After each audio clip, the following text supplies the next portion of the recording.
Yeah, And got it. okay, got it. Okay, so yeah, then moving to as an introduction, based on all three sensing information that we get, we are able to do a bunch of, or to apply that to a bunch of applications, right? Like third party interference, like people, and I have some videos here that I'll show people handling the cables or opening the ducts to access the cables, stuff like this.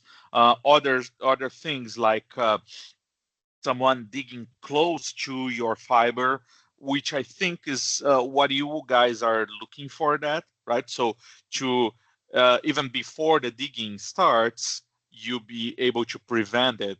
I mean, prevent um, the cable to be cut, right?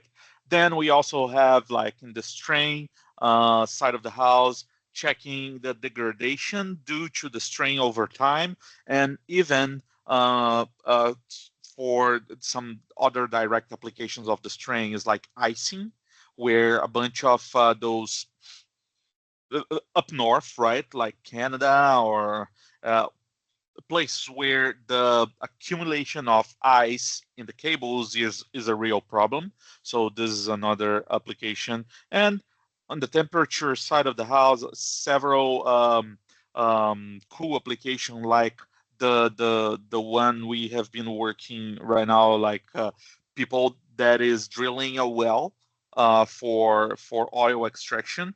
They need to monitor the temperature during this drilling, so they run fiber optics there, and they use the DTSS to monitor, or in this case, the DTS to monitor the temperature down the well on those 3 kilometer holes that they are digging, right? So this is another kind of application, right?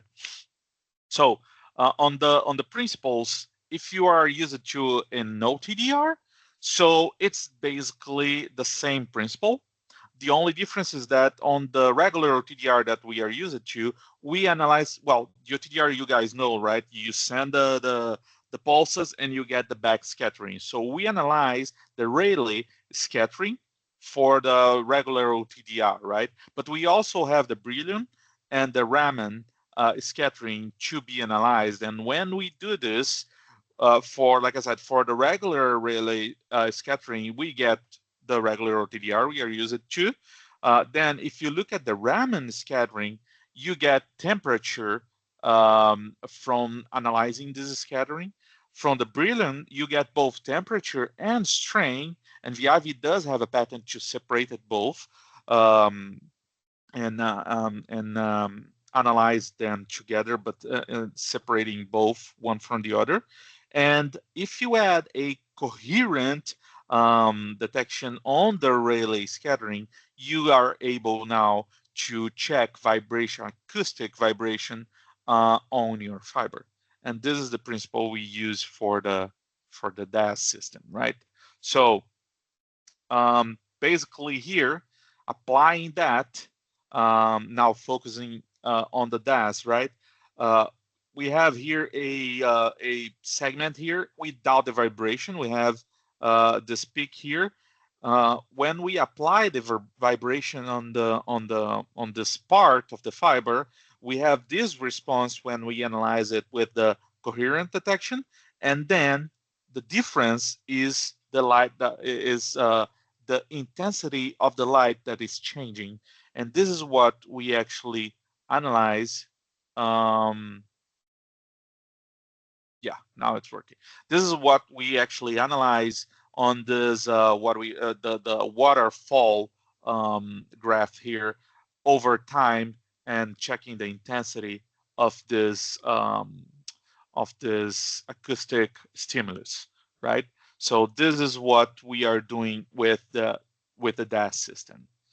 So this can be applied in several places, like we mentioned before, like mechanical digging. We will be able to check the um, the signature of this activity, the mechanical digging, and based on the library that we create, we will be able to point that this is actually a mechanical digging approach in your fiber and not like, let's say, a person, right? But we can also check like a person approaching your fiber, or crossing some place that they were not supposed to be, and that applies as well for, and this is another application like security and border control, or perimeter security, where you have your fiber over a perimeter and you can check all of those acoustics response over this perimeter, and know where there is a person, non-authorized person, trying to breach it. All of those alarms are, as you are used to ONMSI, those alarms are categorized in different severities, and we can apply different um, levels of importance for each one, right? So I will just run this video here just to show this response. So you see someone walking over a duct of fiber, and you see there is a response due to that. So when they open this to access the cable, we also have a signature of this activity. When they are handling the fiber, you have a different signature, so you know exactly what is happening when it's happening in real time, because you are monitoring this fiber, right? Now those guys are trying to access the cable or cut the cable. You have the signature there, and you can alarm each and every one of those activities. And I don't know if you ever saw this one here. You see there is fiber laid here across this trail, and you see a person driving the car, and this is the response on the waterfall graph. And you see we already picked the alarm. There is a vehicle there, right? And you see it over time and over distance here, pointing that this car is driving in a orientation, a specific orientation. Now it's coming back, and you can see this here through the waterfall graph. Then you'll see that he will stop, and he will start walking to your fiber, basically. And we now see there is a person walking there, not a vehicle anymore. And this person is walking over, of course, over time and distance here. And you can see the distinct signature. Then when he starts digging, you will see that the system understands that this is a different activity and will alarm on the digging, will send you a digging alarm now. And you see the severities are different, and this is how it actually works, right? I think it's pretty cool. But Very cool. yeah, but Mm. it's important to see those different, and I will approach this in the next slide. Those different signatures here, like for a person, a vehicle driving is totally different than a person walking by the fiber, and which is different than a person digging. Glenn, you have a question? Yeah, it's my understanding. So I see the on the x-axis there you have a distance. Um, it's my understanding that this technology can be very precise. Yeah. Is that that little red triangle, is that pointing to the precise location of this point source of the? Well, you will. This is not what you will be looking at when you receive the alarm. No, the alarm will give you all the information. Okay. I think I have a slide here showing the actual alarm, but yeah, you can be precise as you probably know that already because of the ONMSI system, right? We can be as precise as your data is, right? But there is a way that we will work on that to be as precise as possible. But you are right. It can be very precise, but it will depend on some things that I have in the next slide. Okay. Okay. Any other question before I move? Because let's see, let's see, 2775 to 2850. So for instance, at the bottom of the x-axis there, you've got 75 meter of okay. Yeah, you will have I got you can get the info here, but as I said, you will get it from the alarm as well. Okay. Yeah. Here is an example. So basically, it was not the actual next slide. It's probably it is the next slide actually. But yeah, we do have this is the solution. Like I said, I had a better picture of the FTH DAS, and this is it. This is the front. This is the back, right, of the FTH DAS. We do have a resolution of less than a meter. So this is, of course, I will mention the variables, but in terms of what we can get, is this the spatial resolution is less than a meter. So yeah, you will have the hardware like I'm showing here in the bottom, and the hardware comes with 2 ports, right? And it's good to mention that.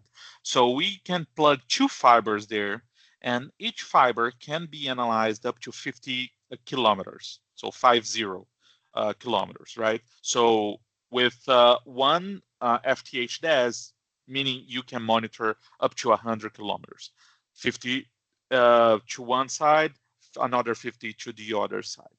Okay. Also important to mention, this is dark fiber only, so we will need a dedicated fiber for this kind of monitoring, right? So needs to be a dark fiber to apply that.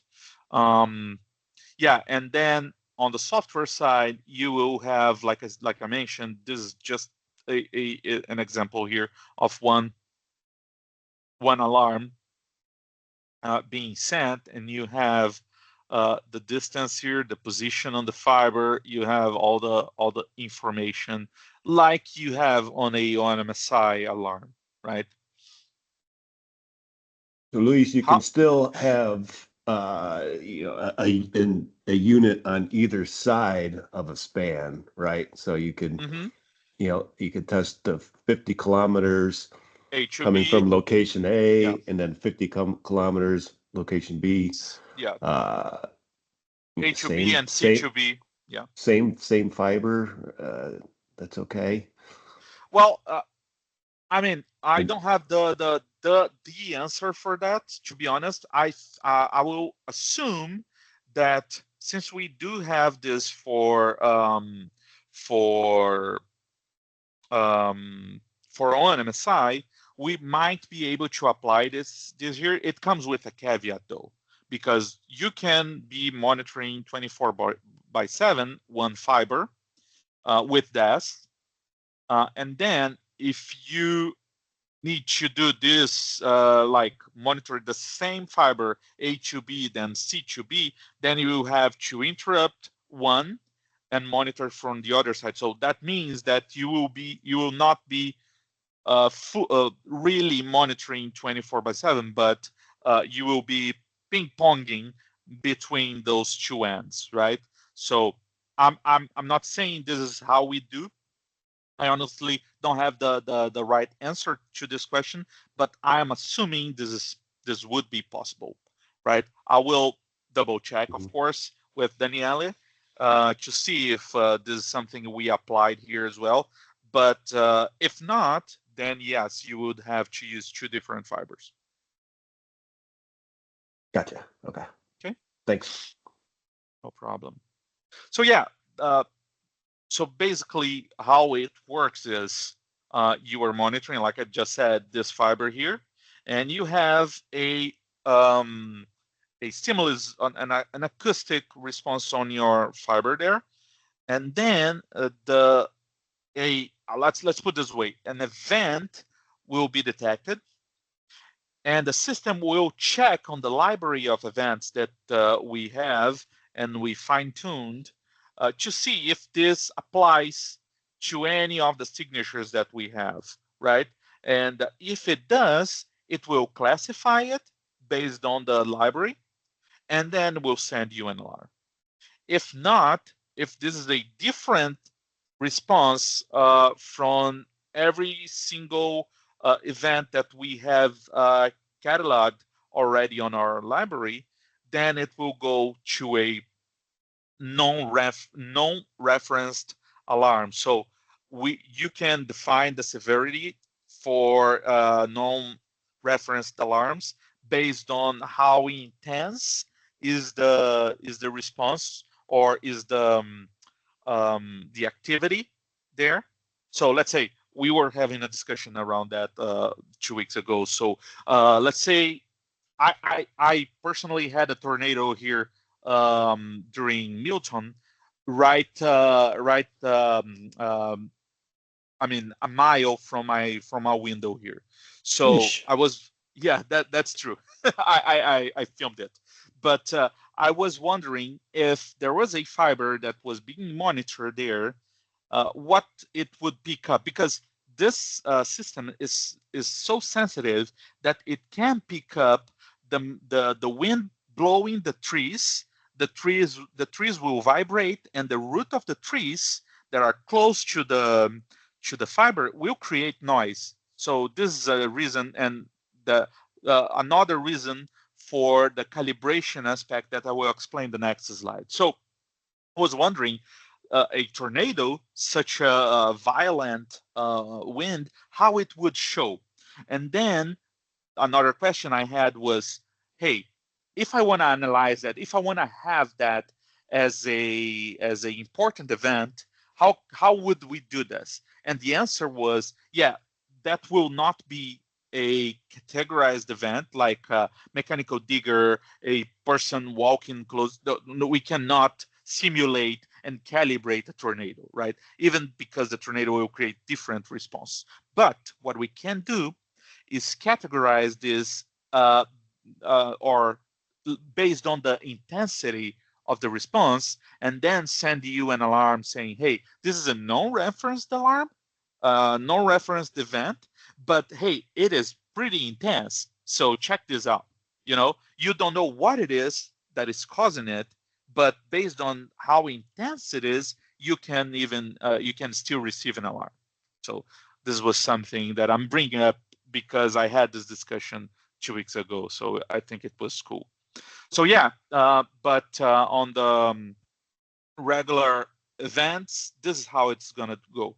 You will detect it. It will check which event from the library is it, and then we will alarm you accordingly. Okay. Any questions before I move on?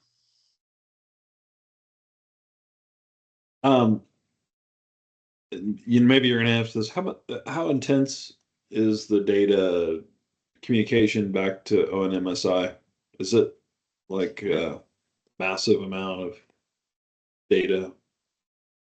Oh, you mean the communication between the server and the DAS, FTH DAS? Yeah. Yep. Okay. I mean, I think this will depend on two things. How many events you have on that, because the thing is, you will detect an event and you have this library already, right? Then you need to check if it is a known event or not, right? So Okay. so if you are not having a tornado close to your fiber, yeah, that should be just like regular or low data exchanging. But when you have like a known an event that is not on the library, that might affect the how much data you are going to transfer. So I will ask Danielle about that in terms like in actual numbers to give you a better answer. But this is Okay. what I am assuming right now. Okay, Glenn?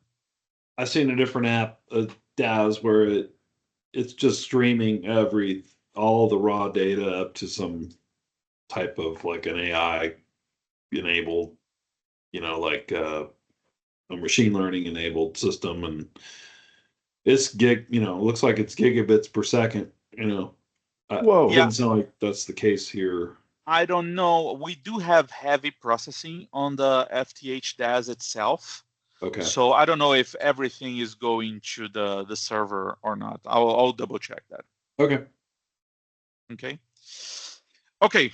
So then I mentioned that we have this library here, right? But and we have very specific uh, events that we want to add to our library, like mechanical digger, someone with a pneumatic drilling, a hammer, someone manually digging, um, someone opening a manhole or opening your duct, and the cable handling that we saw in the video, right? Let's put those 5 here. So we have those on our library, but those signatures will depend on several things, and it will depend on the type of the cable and conduit you have for your fiber. And we know there can be different ones for the same span, right? So this is something that we need to take in consideration. It will depend the accuracy, right? As it does for the ONMSI, it will depend on how accurate is your information on your GIS. Um, it will depend on of course, the geospatial accuracy of the equipment, and also even on the ground composition. So based on that, what do we do to make it more accurate? So basically, we go and we calibrate each one of those. Let's take those 5 as an example, right? Each one of those 5 specific signatures, and we calibrate it over your fiber. So let's say, your cable goes, I will say the numbers here, like 2 meters below or 3 meters below the ground on a specific duct for the first 500 meters of your cable. Then it goes a little deeper and in a different duct. Let's just say that. Well, the response of the same activity on those 2 different zones will be totally different, as you can see here, right? So we need to calibrate the system to your fiber, saying, hey, up to 500 meters, this means a digging machine, right? After this 500 meters up to whatever, this means uh, the signature of the same digging machine. Okay, so that means that we go and calibrate wherever it makes sense to your fiber every, I'll say 500 meters, but actually this depends on your information, right? But every 500 meters or so of this with those different activities. So it will be very accurate. I will pause here and uh, ask if you guys have any questions. Nope. Meaning that when you are doing when you are installing this system on a specific fiber, it takes a while to do this calibration, in order to get the very accurate response that you expect. Because you don't want to be alarmed on a drilling machine when there is nothing there, and then you move your people, you send people there, and it's not actually that, it was just a car passing by, So this is what we do in order to secure the accuracy of the alarms we will send to you. Okay, but that also means that we need to go there and calibrate accordingly. And how we calibrate that, you might answer, we simulate that. We need to go with a actual digging machine there on every point of the fiber that we want to calibrate, and do it not only for this machine, but for a person walking, digging with a spade or with a hammer or whatever. We need to calibrate, we need to simulate that over the fiber for each one of those specific signatures. Okay, so that is how the system works today. And then the rest is basically like what you guys are already used to. We will send an alarm, you will receive the alarm like I showed before, and the system will automatically send an email to the person responsible to act upon those alarms. Okay.